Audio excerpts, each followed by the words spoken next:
What is up, everyone? This is Celebrity Astrology coming in with a full moon reading for Tuesday, April 23rd, 2024. What does this full moon have to tell us about the world at large and what we're trying to manifest at the personal level? We'll be covering the placements of all the planets, some Astrology 101 for those learning to decipher natal charts, as well as how this full moon will impact each rising sign. If that sounds good to you, stay tuned and please feel free to share any questions or insights in the comments below. On April 23rd, 2024 at 7:47 p.m., we will have a full pink moon in Scorpio, opposing the Taurus sun. The full moon is going to take place at 4 degrees and 17 minutes of Scorpio. The moon is debilitated in Scorpio, in its most afflicted placement. In Scorpio, the moon is emotionally volatile and overwhelmed. It's often unable to communicate the depths of its emotions effectively. The depths of its emotions are in opposition to the sun in Taurus, emphasizing security, stability, and pleasure. You could think of the sun in Taurus as the springtime of life, and the moon in Scorpio as a kind of winter of one's discontent. On a full moon, the sun and the moon oppose one another, and on this full moon, they are both in a square aspect to Pluto in Aquarius. Different signs create different aspects to one another. Oppositions occur when planets are in two signs that oppose one another, such as the sun in Taurus opposing the moon in Scorpio. Another aspect is the square. Reading an astrological chart is rooted in understanding the geometry of the circle. When you put a square inside of the circle, it's like you're calling the four corners. When all four corners are called, we refer to this as a grand cross. There are three types of grand cross: one involving cardinal signs, which begin a season, one involving fixed signs, which are in the middle of a season, and one involving mutable signs, which end a season. Cardinal signs are known for their initiating qualities because they begin a season. Aries is cardinal fire, Cancer is cardinal water, Libra is cardinal air, and Capricorn is cardinal earth. Fixed signs are baked into a season, neither beginning nor ending, and as a result are heightened expressions of their respective elements and are particularly resistant to change. Taurus is fixed earth, Leo is fixed fire, Scorpio is fixed water, and Aquarius is fixed air. Mutable signs, because they end a season, are known for their changeability and for being influenced by others. Gemini is mutable air, Virgo is mutable earth, Sagittarius is mutable fire, and Pisces is mutable water. I bring this up because there is a very important square to both the sun and the moon during this full moon, and it involves Pluto in Aquarius. One of the major energy signatures of 2024 has been the entry or ingress of Pluto into Aquarius. Pluto flirted with Aquarius last year for just a bit, a few brief months before it went back into Capricorn. January of 2024, it re-entered Aquarius. It's going to have one final moment of tipping its toe back into Capricorn toward the final third of this year. That being said, this year is dominated by Pluto in Aquarius. Pluto is the rebirth principle, and Aquarius symbolizes the collective. Pluto in Aquarius is indicative of how we are redefining ourselves at the levels of groups and society. Pluto is death and resurrection. The reconceptualization of what the collective and what community is about is in direct dialogue with the full moon on April 23rd, impacting the Scorpio moon, the winter of our discontent and the depths in our emotions, and the Taurus sun, our need for stability and pleasure. This full moon is coming right on the heels of a Jupiter-Uranus conjunction. Jupiter is on top of Uranus, expanding geopolitical instability and also redefining financial markets and wealth sectors. Jupiter is the biggest planet. It's going to expand whatever it touches. And Uranus is the great disruptor. It is upheaval. It is symbolic of radical download, radical changes. You're going to see with Uranus and Jupiter coming together a new cycle for the collective. Uranus is currently in Taurus and has been in Taurus since 2018, emphasizing themes around wealth, finances, physical goods, valuable resources, motherland, and also the borders of countries, the geopolitical boundaries that are defining the world that we live in right now. We see great unrest in the Middle East and in numerous places throughout the world. There is a sense that there's another shoe waiting to drop. Things are brewing, things are still waiting to come to a head. So, with this Jupiter-Uranus conjunction, we see a profound shift that's about to take place. Uranus has an 84-year cycle. Jupiter has a 12-year cycle.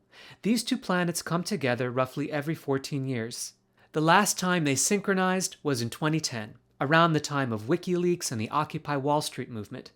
There was also a huge energy shift with people using smartphones, a radical download in terms of how our technology was shifting, priming us for the following years throughout the 20-teens, where everything really became about smartphones and social media and commerce on mobile devices. All this is to say that we are entering a new era. But it's important to take a look to the past for historical precedent, particularly the last time Jupiter and Uranus came together in Taurus, in the middle of 1941, at the same time that Germany was expanding its eastern offensive into the Soviet Union, incredibly violent and deadly for everyone concerned. This was roughly 6 months before the United States entered World War II as a function of the Japanese attack on Pearl Harbor. So you do see the primer for a geopolitical reset through World War with Uranus and Jupiter in Taurus. To take it back to the solar eclipse that happened on April 8th, 2 weeks prior to this full moon, we continue to see the drums of war being banged because of the intense Aries alignment of that celestial event, given that Aries is ruled by warlike Mars. Aries energy is not particularly diplomatic or thought out. Very intuitive, but also very impulsive and quick to take action. The whole question around the solar eclipse was, will cooler heads prevail or will they succumb to hot-headedness? God willing, we won't see that come to fruition with this full moon. But there does seem to be the idea that tensions are still brewing. When will the other shoe drop? I bring all of this up to lay a foundation that the last time Jupiter and Uranus came together in Taurus, it was the heralding of American entry into World War II. Who's to say what the next potential world war will look like? Will it happen during the next set of eclipses during Libra season, right before the American presidential election? It seems like that might be pretty powerful timing for there to be a war and for there to be no election held at all. We are living in powerful but also turbulent times, unprecedented in certain ways. Let's continue discussing this full moon by looking to the placements of the other planets. To begin, we see Mercury is still retrograde in Aries, and it is on top of the north node of the moon. The nodes of the moon are indicative of our karmic destiny during an 18-month window, as the nodes define the set of signs where the eclipses take place. The north node is the karmic destiny we are looking to achieve. The south node is what we are releasing, what has already been achieved in past lives. Mercury on the north node is inviting us to use the power of Mercury in Aries to bring about our karmic destiny. This means thinking like an Aries in order to bring about a truer, more authentic expression of our selfhood. And because Mercury is retrograde, we're retracing our steps. We're retracing places where we silenced our authenticity in order to now be able to rectify that and share with others in a way that is truly aligned with our soul purpose. Mercury here is asking what it means to actually be who we are and to fight for a just cause using the power of our truth. I remember coming across a social media post about the most powerful emotional frequency there is, and it wasn't love, it was authenticity. Your authenticity is of a stronger resonance than anything else you can possibly put out. So where is your truth? How can you share it? That's Mercury retrograde on the north node during this full moon. We also see Venus in Aries, further emphasizing the needs of the individual. Here, Venus is very much putting her own needs before anything else. Even debilitated placements have a powerful lesson to impart to us, especially when they are close to the north node, which signifies their alignment with where we are aiming to go. Venus in Aries needs to understand its own needs and desires have to be addressed in order to build a foundation for strong relationships. As for Mars, we see Mars very close to Neptune at the end of Pisces. Their alignment, or conjunction, is going to be coming up in the days after the full moon, on Monday, April 29th. This is a pretty intense aspect we're building up to. Neptune is ruled by Pisces, so that can be seen as the spiritualism of our time, the biblical messianic prophecy of our time. It's also symbolic of the division of the collective into two groups. The last time Neptune was in Pisces was in the build-up to the American Civil War. Mars in Pisces, so close to Neptune, is inviting a deeper level of spiritual awareness in what moves us, given that Mars symbolizes our drive. Because of the watery, hazy energy of Pisces, Mars here has a very roundabout way of expressing its drive. It responds to the vibes.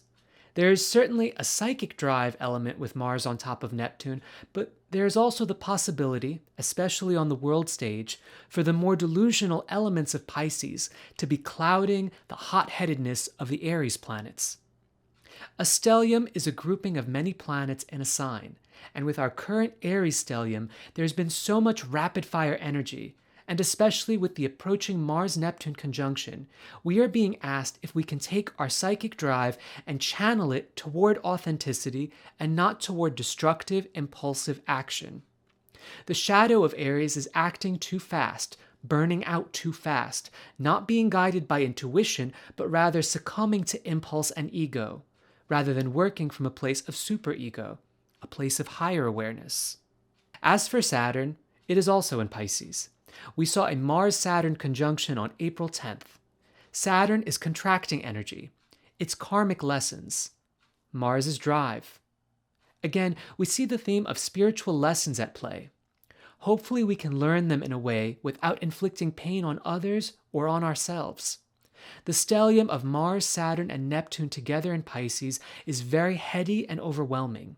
Messages are coming in as waves of emotion and feeling, visions and at the same time delusions. May we sit with ourselves and allow these messages to be processed in their time. Also, I will mention an asteroid planet that many people are still unfamiliar with, Chiron, the wounded healer archetype, who heals others where he cannot heal himself. Many astrologers consider Chiron to be on par with the other planets, and I would put Chiron in that pantheon as well. Chiron is in Aries near Mercury and Venus. Chiron in Aries is our karmic wound, and in Aries it refers to the fractured masculine, our inner warrior afflicted by our wounded authenticity. Chiron in Aries emphasizes the parts of ourselves that we've censored for fear of being judged. On this full moon, Chiron is activating Mercury retrograde on the North Node, asking Mercury retrograde to work through past life wounds, to allow us to work into the future of being authentic and fully expressed in who we are. Chiron's proximity to Venus in Aries highlights our wounds in relationships of all kinds. Can we put ourselves first by addressing our own emotional wounds in order to create a healthy dynamic in our relationships? Let's go through all the signs to discuss where this full moon is for each of us in our respective charts. You're going to want to calculate your birth chart with your precise birth time using a website like astrotheme.com. This will allow you to see where 4 degrees of Scorpio falls in your chart. For the sake of simplicity, I'm going to use full house signs in how I address each placement. For example, I'm going to say for Scorpio rising, this full moon is going to fall in your first house. If, however, you're a Scorpio rising at 27 degrees, this full moon falls in your 12th house. You should wait until I mention the 12th house when I discuss Sagittarius rising, as this will be the reading that applies to you. With that framework in place, let's begin. Scorpio rising, this full moon is in your first house, redefining your identity. The first house is symbolic of Aries energy, the sense of your identity, your purpose, and your expression of who you are. And again, the North Node is in Aries, amplified by an Aries stellium. All of the Aries energy of this moment is compelling you, Scorpio rising, to express your selfhood. For Scorpio rising, this full moon in your first house is inviting you to reinvent your identity, to shed aspects of who you are that no longer serve you, in pursuit of your most authentic self. Scorpio risings keep so much beneath the surface. Can you allow others into your most vulnerable, genuine truth? The full moon is about shedding. It's about completing a cycle. What parts of your identity can you let go of? Libra rising, this full moon is in your second house, redefining finances. The second house is symbolic of Taurus and is a money house. Are there any financial initiatives that you've started that are now coming full circle? Are you beginning a new job? Are you making new investments? How are your financial moves connected to embracing a new sense of authenticity? With Jupiter and Uranus and Taurus highlighting themes of finance and abundance, stay focused on releasing blockages regarding material gain with this full moon. Virgo rising, this full moon is in your third house, redefining communication. The third house is symbolic of Gemini and is connected to learning styles and expression of ideas. Are you letting go of a specific communication style? Are you finally coming to terms with how you want to express yourself in a way that's going to allow you to be your truest, most authentic self? Stop censoring yourself and transcend the fear of being heard as you speak your truth. Leo rising, this full moon is in your fourth house, redefining home environments. The fourth house is symbolic of Cancer, connected to mother archetypes, nurturing styles, emotional security, and the feeling of being safe. Are you learning to nurture yourself? Are you reinvigorating your home environment? Are you letting go of blockages regarding adapting to different archetypes of motherhood? Cancer rising, this full moon is in your fifth house, redefining creativity. The fifth house is symbolic of Leo, emphasizing themes of playfulness and childlike wonder. How are you invigorating your life with new approaches toward playfulness and creativity? How are you removing blockages when it comes to intuitively expressing your joy through play as a means of honing and honoring your authenticity? Don't be afraid to create with the fullness of your whole heart. Gemini rising, this full moon is in your sixth house, redefining your daily structures. The sixth house is symbolic of Virgo, emphasizing your commitment to health, honing new skills and approaches, and exploring your means of being of service to others. This full moon is inviting you to heal your body by releasing outdated modalities that no longer serve you. Again, where can you explore authenticity and how it relates to the well-being of the physical body? And how can you use this moment to be of service to others? Taurus rising, this full moon is in your seventh house, redefining relationships. The seventh house is symbolic of Libra, speaking to your need to redefine partnership archetypes and let go of unhealthy interpersonal dynamics. How can you be more genuine in partnership and work into expressions of authenticity in the context of your relationships? How can you release blockages when it comes to being seen for who you are and what you truly need in your exchanges with other people? Aries rising, this full moon is in your eighth house, redefining your need for resurrection. The eighth house is symbolic of Scorpio, very much appropriate to this full moon because it is a Scorpio moon. This speaks to letting go of outdated forms of power play and alliances. Scorpio rules money received through inheritances or karmic partners, in addition to representing the more taboo elements of the human psyche. Can you let go of obsessions that don't serve you and allow yourself to resurrect into a more authentic expression of who you truly are? Pisces rising, this full moon is in your ninth house, redefining personal philosophy. The ninth house is symbolic of Sagittarius, speaking to themes of travel and personal dogma. This full moon is asking you to get out of your comfort zone and see broader horizons, understanding the world and yourself in a space of foreign cultures and different approaches to life. Can you let go of outdated dogmas and the limitations of your physical environment in order to embrace new philosophies, environments, and ways of seeing the world? Aquarius rising, this full moon is in your 10th house, redefining career ambitions. The 10th house is symbolic of Capricorn and speaks to your profession and societal presence. Can you let go of unhealthy modalities relating to your career and your approach to work in general? Can you manifest an authentic expression of yourself in the workplace and in the sectors of your life relating to financial achievement and social standing?